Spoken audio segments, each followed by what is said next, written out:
Quick shout out to my patrons. Without you guys, this wouldn't be possible, so thank you, thank you, thank you. Hey y'all, it's Kate from the Literary Apothecary, and starting off our reading vlog for this week is May 14th, 15th to the 21st. Welcome and thank you for checking in. I've got some book mail, and then I'll talk about the books that I'm going to be reading to start this coming week. So first, let's get into this book mail because I got home today and found a package from Blackwell's. I have no idea what this is, so I am super excited. I wasn't expecting this at all. So let's see what's in here. Ooh, Guns of the Dawn by Adrian Tchaikovsky. I've wanted to read this book since I heard Alan at the Library of Alexandria talking about this. This sounds so fascinating. I have no idea who this is from, so whoever sent this, thank you guys so much. I am very excited to read this, so thank you whoever sent this to me. Thank you, thank you, thank you. Please let me know so I can thank you properly. I'm so excited for this. This is like Jane Austen meets like warfare. The first casualty of war is truth. Hey y'all, so I am back now. My camera battery is fully charged again. Sorry about that, but where I left off, thank you to whoever sent me Guns of the Dawn by Adrian Tchaikovsky. I cannot wait to read this book. I've heard such fantastic things about it, but there was no note that came with it. So if this was you that sent it to me, please let me know so I can thank you properly. And I mentioned we had another piece of book mail, so my Book of the Month book came in today. I think this might be my last one on this subscription. I may or may not renew it. I haven't decided yet.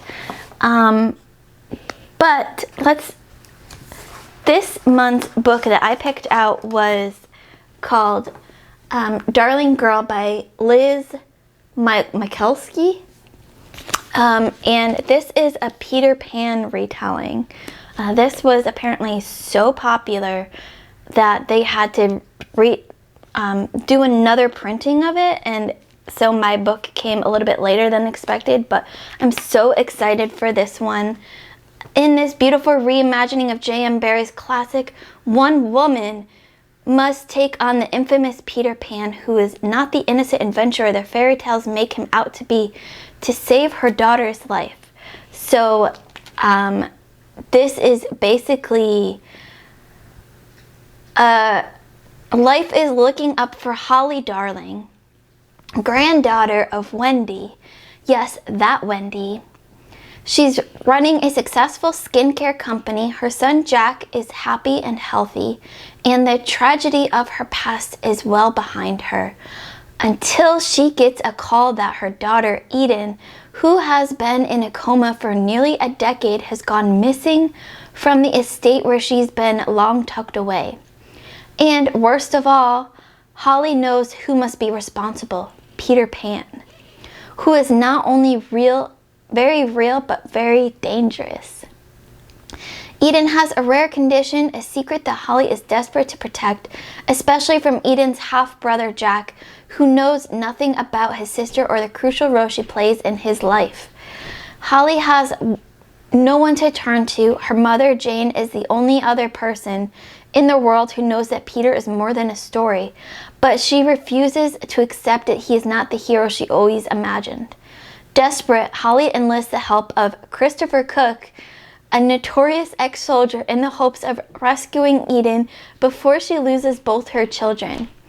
Darling Girl brings all the magic of the classic Peter Pan story to the present, while also exploring the dark underpinnings of fairy tales, grief, aging, sacrifice, motherhood, and just how far we will go to protect the ones we love. I am so excited to read this. I need to find time to read it soon. This sounds absolutely incredible. Like a good fairy tale retelling. Some of them out there are not as great, but this one sounds like it's taking the Peter Pan myth and just flipping it on its head, and I cannot wait to read this. So that's Darling Girl by Liz Mikulski, and I can't wait. So thank you, Book of the Month, for putting this on your list for me to choose. And our bookmark of the month says, please don't stop. which is absolutely true. You just want to keep reading. So that's my book mail for now. What I will be reading starting off this weekend, is The Heart is a Lonely Hunter. I'm hoping to finish that this weekend. And I also, just last night, started The Year Before the End, which is my self-pub book for May. So that's a science fiction book, and I am interested to see how it turns out. So I will update y'all again very soon. Bye. Hey y'all, it's me again, checking in now because I finished another book. Y'all, this is amazing. This is what, book 7 now for this month of May. This morning, I finished The Heart is a Lonely Hunter by Carson McCullers, which was my patron pick of the month for May, picked by my very, very, very good friend Leslie at the Nerdy Narrative. This book, I'm still trying to decide what I want to rate it as. I'm floating between a 3.5 and a 4-star. This book was very melancholy, slow prose, but it's one of those books that you don't realize the effect it's had on you and how much it makes you think until after you're done with it. So, yeah, I enjoyed this read. I'm glad I read it. And I can't wait. I'm going to do a dedicated review on this, so more to come soon. Yeah, so after finishing that, I started 2 books today, 2 additional books. So I've still got The Year Before the End ebook going, and I also started Seventh Cadence by Jim Wilborn, which was my self-pub book for one of these previous months. I forget now because I'm so far behind. And I also started the audiobook for The Chronicles of Narnia, book number 6 in chronological order, The Silver Chair. And y'all, these books are just, I love them so much. Yes, once again, part of the Books My Boyfriend Gave Me series. Oh, I can't wait to get that one in there. So yeah, that's it for now, and I'll check in with y'all again hopefully soon. Hey y'all, checking in now on Tuesday, May 17th. I have a book haul for y'all. So John brought me back some more wonderful books. I am so thankful for all of the books he gives me. They diverse my reading so much because I never know what he's going to bring home. So first we have a library book, which is Kingdom Keepers number 3, Disney in Shadow. And just from the look of the cover, it looks like it's going to take place in Epcot.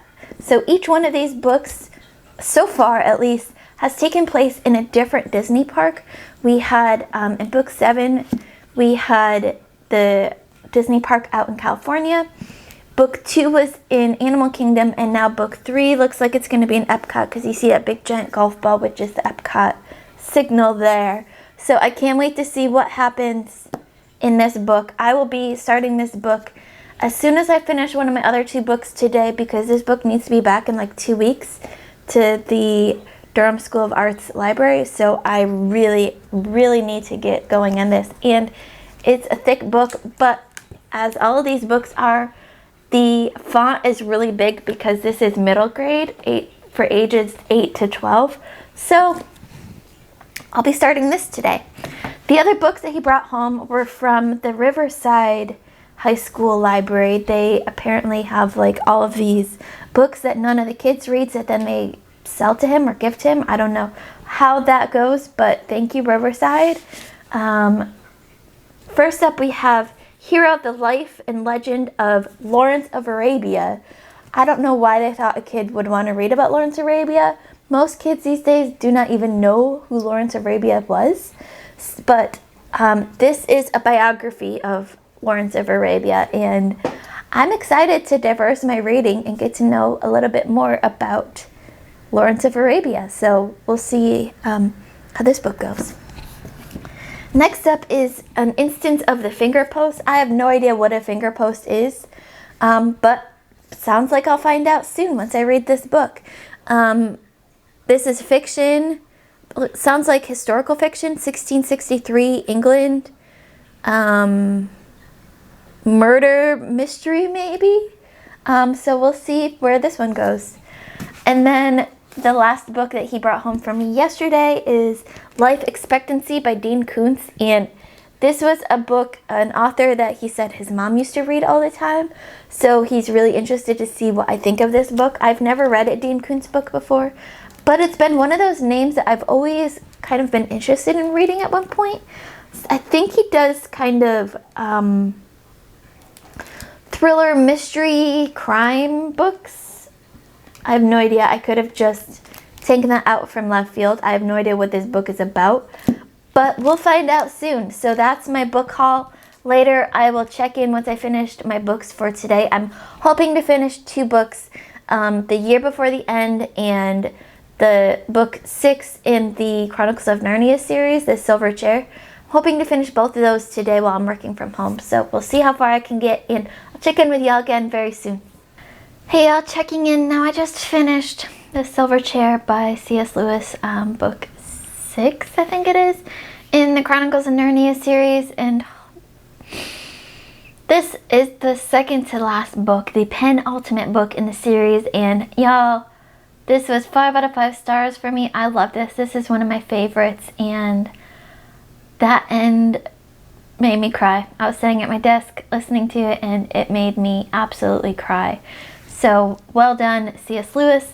Next up, I will be starting on my journey in Kingdom Keepers number 2, Disney in Shadow. So this is a big book for middle grade especially. So we'll see, how this goes. It looks like maybe there's a preview at the end. Yes, okay, so we don't have to read that part. 545 pages in like a week and a half, 2 weeks. Week maybe. See how fast I can get through that. So then John can get it back to the Durham School of Arts Library, my new friends. So that's up next, and I'll check in with y'all again soon. Hey y'all, just checking in one last time this week. It's Friday, May 20th. I'm going to be wrapping this up for this week. So finishing off this week, I am going to be reading Kingdom Keepers number 3, Disney in Shadow, which is part of the Books My Boyfriend Gave Me series. And also I'll be working on the ebook of 7th Cadence by Jim Milbourne, which was one of my self-pub books, I think back in February, maybe March. And so that's what I'm going to be reading to wrap up this week. Let me know in the comments below what you guys read this week, what you're looking forward to reading next week. As always, my Patreon and my Discord information will be in the description below. There's no pressure to join either, but we have a ton of fun at both. Keep reading, and I love you all to the moon and back. Bye.